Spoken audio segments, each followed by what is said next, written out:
So I guess the reason why I wanted to get you on is because a lot of people are home with their dogs at the moment, which is great. And they're using their time to train their dogs and access information about issues that they might be having with their dogs. So I thought it's a perfect opportunity to get an expert on to answer some of those common questions. So if maybe you want to start with, who you are, what you do, and then I'll ask some questions that myself and some of our followers have sent in that they really want to find the answers to. Yeah, sounds perfect. Looking forward to it. Excellent. So tell us a little bit about Bondi Behaviourist, what you do. Well, we are a little group of dog trainers that work across Sydney.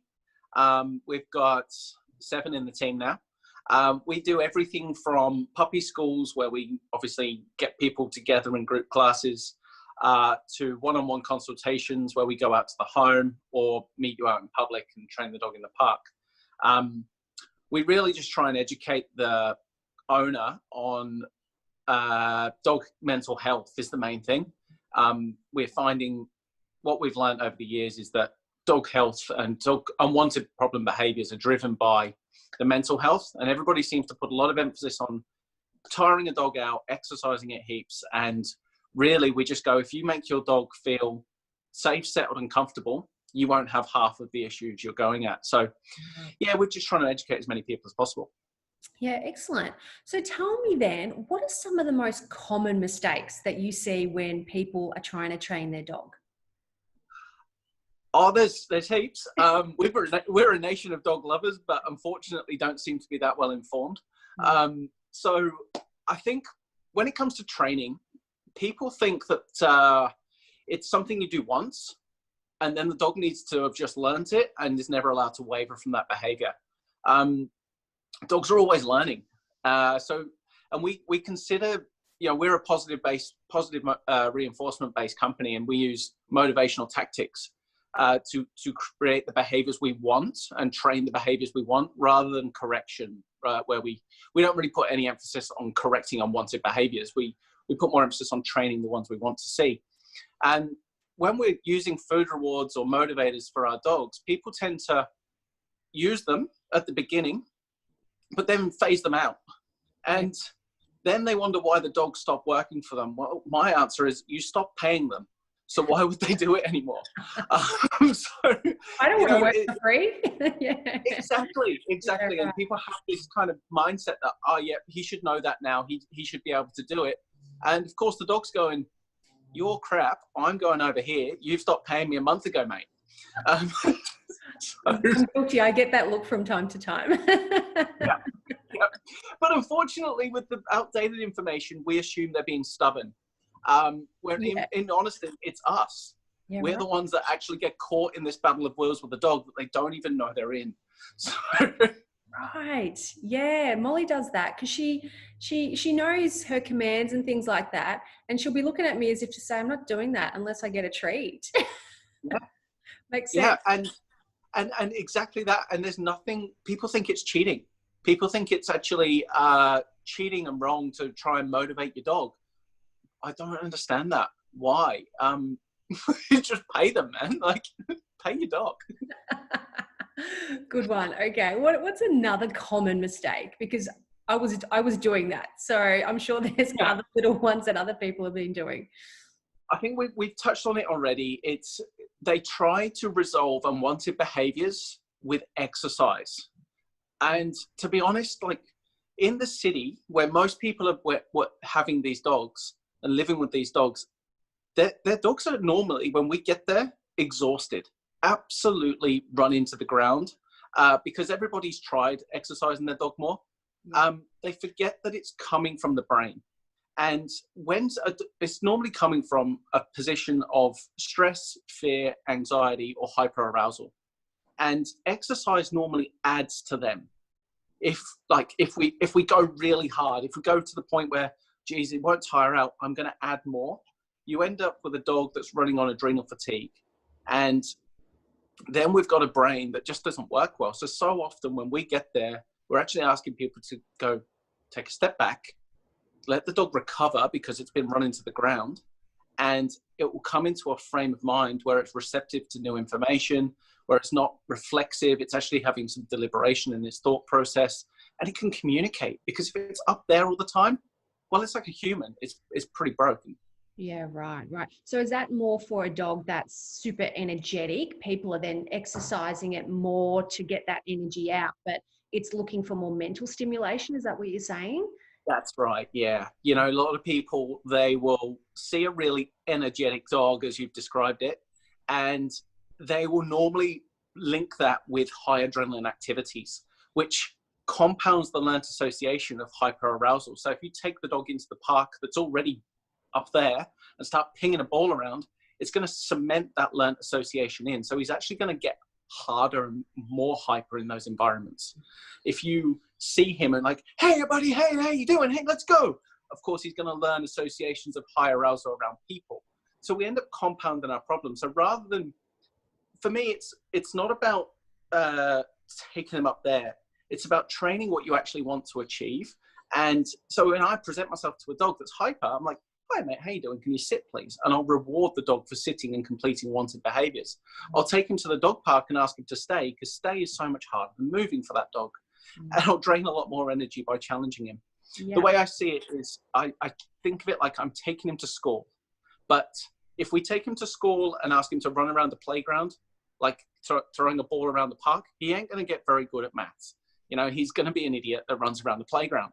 So I really genuinely ask for what I want to see and then reward what I want to see when he offers it. Yeah, right. Okay, good one. And I guess coming into that, you know, there's a lot of old ways of thinking out there, and myths of how we should train our dog. So what are some of the old ways of thinking that you can share with us that we shouldn't be doing so that we can interact with our dog more effectively? My big one is there's a couple of big ones out there. The old myth is dominance theory, where people are still under the assumption that dogs are trying to dominate or submit to one another. Yeah. They don't have that ability. That's a very outdated study that was done in 1970s and disproven in 2001 by the people that did the study. It just got popularized by TV, like famous dog trainers, not saying names. Yeah. But that's because that method of training makes very good TV. Right. Our method of training is about setting them up for win. We don't see the reactions. We actually take them in under threshold and gradually desensitize. And it makes for shit TV. It's really boring. Here's a dog doing really well, not doing any problems. And the other big myth, misconception out there is assuming that dogs are moral. They don't know right from wrong. They know good and bad in terms of consequences to them. Yeah. But they're not actually trying to influence anyone else's emotions, only their own. An example of that. So they're not trying to please you. They're not actually, or they're not spiteful. They're not vindictive, and they're not stubborn, as we said. Yeah, right. They've got the cognitive ability of an 18-month-old child. Okay. And it's basically a dog acting on its previous learned consequences. If it finds it rewarding, it will do it again. If it finds it discouraging, it's likely to not do it. But of course, it's always doing a risk assessment. It will maybe tolerate something to achieve that reward. But it's not about trying to influence you or another dog's emotions. So essentially, they're just trying to get the reward that they want. The summary of it is they are self-serving. Yeah, right. Okay. Yeah. So the puppy dog eyes isn't necessarily trying to make me feel guilty for something or wanting. That's right. Absolutely. Yeah, right. Yeah. Okay. So let's look at consequences. So he may have learned that when I do these eyes, you look down at him and you start interacting with him. Of course, he finds that rewarding. Right. It's really that simple. So an example of that, say, like at the moment, I'm home all the time with Molly, and when she hears the keys, she looks up and she gives me this look as if to say, are you going to leave me here? And I get really guilty. So that's not her feeling guilty. Is that more her getting anxious as to, am I about to be left home by myself, or how do I treat that? what you've got is, and I'll be a little bit technical, but try not to overwhelm people. You've got a stimulus, which is your keys, Yeah. and which normally introduces some sort of change in the environment for the dog. So when we pick up our keys, there's actually quite a few variables as to what that might be. So it could be we're just moving our keys. It could be that I'm going out without the dog. It could be I'm going out the dog, but it's a normal routine, or it might be an evening, for example, because it's different. It could be that the dog is coming with me. So because it's not set in stone what's going to happen next, what you are seeing is information seeking. The dog's heard the stimulus, and from that moment forward is information seeking until it gets enough information to then understand what's going to happen next. So in a way, it is going, what's going on? Like that's all it wants. But we tend to read into it way more than there should be. So if you cut it down to what it really is, you're just seeing a dog that is maybe feeling trepidation about the uncertainty of the information, but ultimately it just wants an answer. Okay. Oh, good one. Okay. So I guess with that said, we're all at home at the moment and the dogs are loving it. I think most are anyway, but we're going to have to go back to work soon. So what's going to happen with our dog's behavior, having gone from being with us pretty much 24/7 to now all of a sudden they're back to, I guess, their old routine, which they've probably forgotten was their old routine, and they're going to be left alone a lot more. What sort of changes are we going to start to see in our dogs? It's going to be stressful for them, whether we like it or not. And it's really, as we get closer and closer to that line where we do go back to work, we really need to start putting in the groundwork now, because it's going to end up with a lot of people in a lot of problems. And the dogs will be obviously in trouble as well, but the dogs aren't the ones that make the phone calls to me. So I really want people to get on top of this now. We can do some really simple stuff, start to create healthy degrees of separation is the main one. If you're around your dog 24/7 at the moment, you need to start developing its tolerance of being on its own. And that's not easy. It's not a case of just pushing them away, because that will cause more stress. They won't understand that. So my advice around it is really simply use your resources that you've got available to you. So food is the big one. When you're feeding your dog, put a barrier, whether it be, there's a million ways to create a barrier, whether that's a crate, a baby gate, a door. It's essentially the same thing as a barrier, and build your tolerance up of that. That's the first step. Just don't let that dog freak out when the barrier is put between you and the dog. So give it a reason to want to be there. Don't flood it. Don't leave it there so long that it panics, because that will compound the negative association of that space. And in general, encourage lots of sleep and rest. We touched on it a little bit earlier when we said about high arousal. What we're seeing after 2 months of everybody being home is dogs are losing their mind because they've been kept awake now for 2 months solid with people being home. And most people aren't. All day. Is that fair enough? They're used to sleeping all day, and so now that they're constantly go, and are they feeling stressed or just tired? Both. They go hand in hand, those two.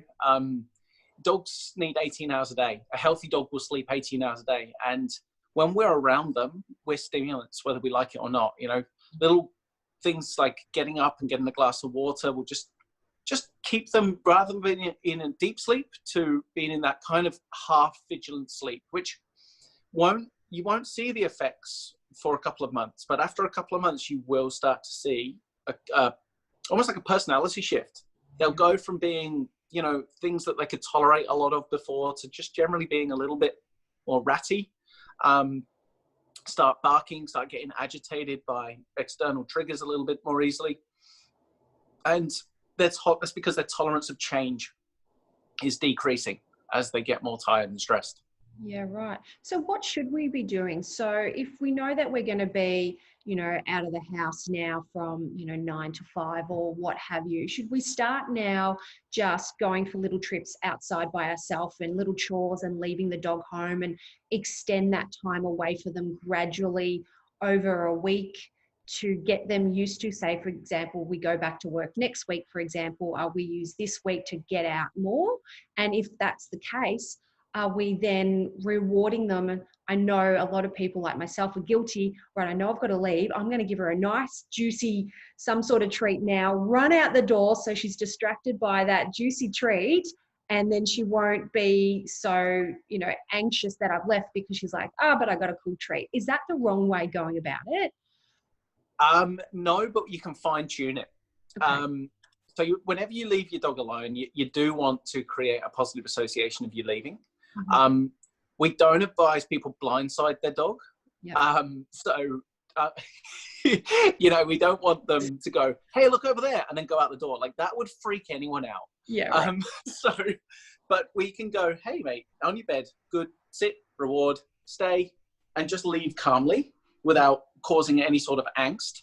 A really good tip as well, I've been trying to give out for a long time now, is the treat that you give your dog at time of leaving, generalize it. Don't just bring it out when you're leaving because you'll poison it. You're right.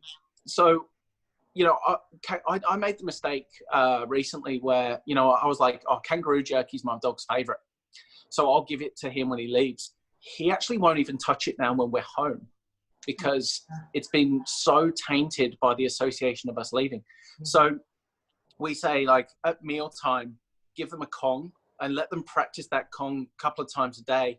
That time when you're leaving, use the same Kong because, one, the dog knows it's achievable. He's practiced it. He's got a learned association that it's really, really fun. Yeah. And sure, you leave, but I'll get him my Kong. Yeah. It's really good. Yeah. Or whatever food. Yeah. So mix it up a little bit so they're not associating that one thing with that negative behavior if you're leaving. Is that fair to say? That's right. Yeah. Okay. What other things can we do, I guess, to make that transition easier? Whether it be when we're gone, are we giving them interactive toys to play with, or what can we do just to reduce that stress that they're inevitably about to go through? So a couple of things. Like, you can make sure that the space that you leave them in is a calm space and doesn't have access to potential stressors. And the really obvious ones I can think of are the front window where people are passing by the house. So if the dog can see people passing by all the time, then the dog's going to be sitting there in a sense of anticipation and potentially angst. Whereas if it just doesn't have access to that, it's more likely to relax and drop its guard. And again, like similar with the treats that we talked about leaving, make sure that the dog's got a learned association of rest and sleep. Because if you only ever put your dog in the laundry, when you go out, you can guarantee it's a prison cell. It's not a bedroom. And the other thing, when it comes to the enrichment you give, you want to make sure that you give them things that entertain them, but don't spike their adrenaline. You don't want to leave out that ball that they push under the counter because that's going to cause frustration that they can't retrieve it. You don't want to leave out things that they just manically destroy, because what we're actually aiming for the dog to do is pacify itself with these items, not just distract. There's a massive difference. The dog that can actually go to something, say, for example, something it chews or, suckles on or just relaxes with, like laying on, they're going to allow the dog to decompress and come down, which allows it to then think and go, it's not actually that bad. Whereas if you leave something that is high adrenaline and high arousal, the dog will go into it and sure, it'll be distracted for that duration, but it will come out in exactly the same, if not a worse frame of mind at the end of it. Okay.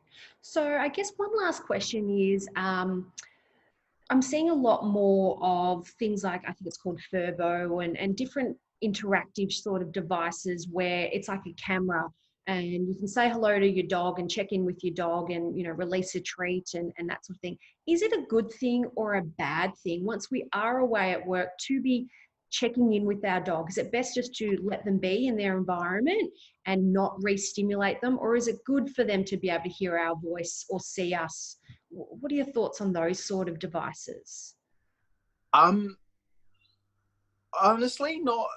Look, they can potentially serve a really good purpose. In the sense that if your dog is really struggling, knowing when to step in can definitely help them. There's no doubt about that. My problem is that most people don't really know how to use them properly, and they're more using it for themselves than the dog. Mm-hmm. They'll maybe be calling the dog out in the middle of a sleep, and that is the worst thing you can do. Yeah, right. You know, you want your dog to relax. People, unfortunately, will look at the furbo, see their dog sleeping, and go, "Oh my god, he's bored." And your dog's not bored; he's bloody sleeping. Like, dogs love sleep. So, and they'll wake him up. Yeah. So is it more When, just using it when they can see that they're anxious or they're in a bad state? yeah, Right. that would be when I would do it. You know, and also the way you communicate through it has got to be really, I guess, deliberate. You've got to be mindful of your tone and your voice, what effect that has on the dog.